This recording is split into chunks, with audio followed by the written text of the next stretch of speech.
Yes? You list like a bunch of books on your website that you think are good books, but what do you think makes a book quality? What do you think makes it a good book? What do I think makes a good book? You know, one of the great things about writing is that a book can be good in a lot of different ways. You know, some books up there like Don DeLillo, White Noise, right? There's a book where that book is good because the language is good, and it's just crazy strings of words that you would never expect to see together. And it's like a mental exercise to read them put together in that way. Then other books like Catcher in the Rye, you know, Catcher in the Rye is compelling because it's an incandescent character. You're introduced to a character. Oh, you hated Catcher in the Rye? Okay, I liked it. I didn't read it until like 6 months ago, but it's a character who you can feel like you want to be friends with, right? So there are some books that are great for the language. There's some books that are great for the characters. There's some books that are great because they're page turners. There's some books that are great because they have a twist ending that you don't expect. So really, any of those four things, that's what I look for. Great language, great characters, twist ending that you don't expect, and whatever the fourth one. What was the fourth one? Page turners. Page turners, yes. Those four. Yeah. Okay, first I want to say that I think somebody took the idea of the pill. Oh, the pill. The film Limitless. Yes, I read the script for Limitless a couple years ago.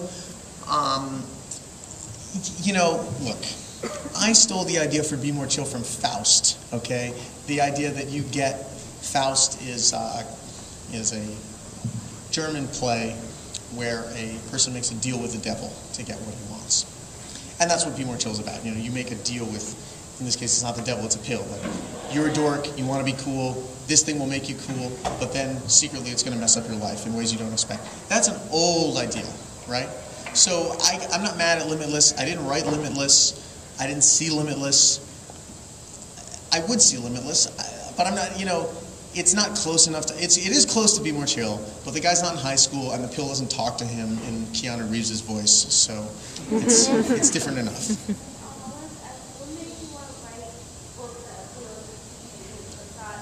That's a great question. No, the bad book was for teen. Well, one of my bad books was for teenagers, and one was for adults. I've written bad books for all spectrums of people. Good question. Why do I write for teenagers? You know, I didn't start out trying to write for teenagers. I started out as a teenager. I was 15 years old, and I started sending my stories off to this newspaper, and they published them. So I was just writing about my own life, and I happened to be a teenager, so it came out as teenage stories. And then I found myself in this world of young adult literature. And I'm very, very lucky. In the last 10 years, the world of young adult literature has really opened up. Thanks in large part to a book called Speak by Laurie Halls Anderson. Have you guys read Speak? You know, Speak really changed things because Speak, you know, it opens with a rape, and it made it possible to write books for teenagers about rape, depression, self-mutilation, sexual abuse, war, anxiety disorders, suicide. All these topics were opened up. So I happened to enter that world at a time when creatively it was very far-reaching. And I found it a great place to be, and I've stayed there. I didn't start out intending to write for teenagers, but I feel like I'm lucky that I'm able to. Yeah? So like when you're not writing books, you just like write for fun? Or like When I'm not writing books, I write for fun. No, I've never really written for fun. You know, I know a lot of people are into keeping journals, and that's great. I've never really kept a journal. Everything that I've written, actually, sorry.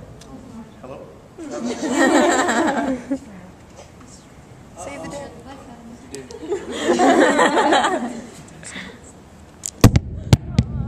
Thank you. Thank you. Rock on! Encore! I have journals, but what I really use the journals for is to keep notes. And when I read a book, I'll mark it up with Post-it notes, the parts that I find compelling, and then I'll transcribe them into a journal. try and learn from them. But I don't sit around writing stuff for fun. No, I mean, I'm a professional. Anything I write, I want to get paid for. Yeah. What books are you reading now, currently? Great question. What books am I reading now? I am reading this book here, Someday This Pain Will Be Useful to You by Peter Cameron. This is a book about a disaffected young person living in Manhattan, and it's good. It's enjoyable. I'm learning from it. So that's what I'm reading right now. On my website, I recently, in the FAQ section, you guys saw the updated FAQ. It's even more updated now. I put a link to a website where I'm going to start keeping track of what I'm reading and report it to people, because I do get that question a lot. I'm always reading something. Right now I'm reading a novel. Yeah. Okay, all right. Speaking of quality, when you take notice of what books are promoted so much in pop culture, what books they promote, like for teenagers, like when there are better books that are written at such a higher level and have so much more meaning than some of these menial. What do you think the reason is? Like, if you compare a book like Twilight to like Requiem for a Dream, how does someone? Okay, well. Why do you think that is? There's a couple things here. I mean, the first thing is like my specific views on Twilight, which if someone wants to ask about, we'll cover later. Secondly, in terms of pop culture versus literary culture, right? What's the point in getting mad about stuff like that? What's the point? You know, if you feel like a bunch of stuff is out there that's popular and stupid and people should be reading better stuff, then write something good that's also popular. You can't blame people for reading what they want to read. I'm not mad at any other writers. I'm really not. I'm not mad at Nicholas Sparks for taking up all the space in Walmart that my books. You know why? Because at least he's selling books and people are buying books. That's important. So I think the American public can read whatever they want. And you know what? If they're all reading Twilight instead of Requiem for a Dream, fine. The people who discover Requiem for a Dream are going to love it and tell their friends. And believe me, Requiem for a Dream is not going anywhere. It's got a smaller but fervent band of adherents who are going to push it forward into the future. So don't waste your time worrying about stuff like that. Yeah. What do you think of Twilight? Right, Twilight.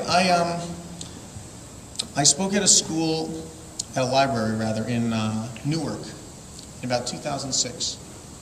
And when my speaking engagement was over, these two goth girls came up to me and were like, "Have you heard of these Twilight books? Have you heard of them? They're incredible. Have you heard of them? They're amazing." And the way that they were talking about them, I knew it was going to be big. I knew these were... Some goths, you know, are not on the cutting edge, but these were some of the cutting edge kind. It has to do with whether the nose ring is in this side or this side. I had a feel, I knew when I saw the way that these students spoke about the books that they were going to be big. And a few years later they were huge, and they were so huge that I decided I would have to check one out. I would have to try and read one. And so I started reading the first Twilight book, and I got halfway through, or I got up to the part where he saves her from the car accident, and then something, I forget exactly what happened to make me stop. Usually when I read, I work on like a 3-strike system, and if there's a sentence that I find like particularly irksome, I'm like, all right, strike one, you know, and then after 3 of those, I give up on the book. But here's the thing about Twilight. When I write books with men and women, right, boys and girls meeting each other,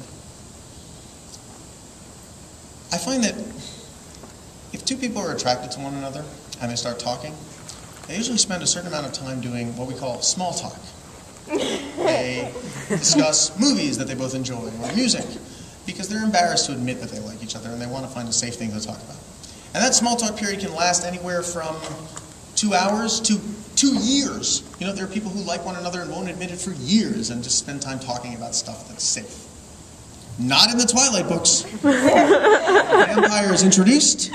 He's described as being incredibly, unhelpably beautiful, and then he immediately starts asking Bella, what are your hopes? What are your fears? What are your dreams? What do you love? And I learned from that. I mean, that's what people want in romance. They don't want small talk. They want direct emotional connection. And so that's an important thing to learn. So that's why it's important to read everything. You know, you learn from whatever you read. I am very, very happy that Twilight is so successful. It's been great for the young adult book world, and I wish the author all the best. I hope that she puts out more Twilight books, and I don't begrudge anyone for loving Twilight.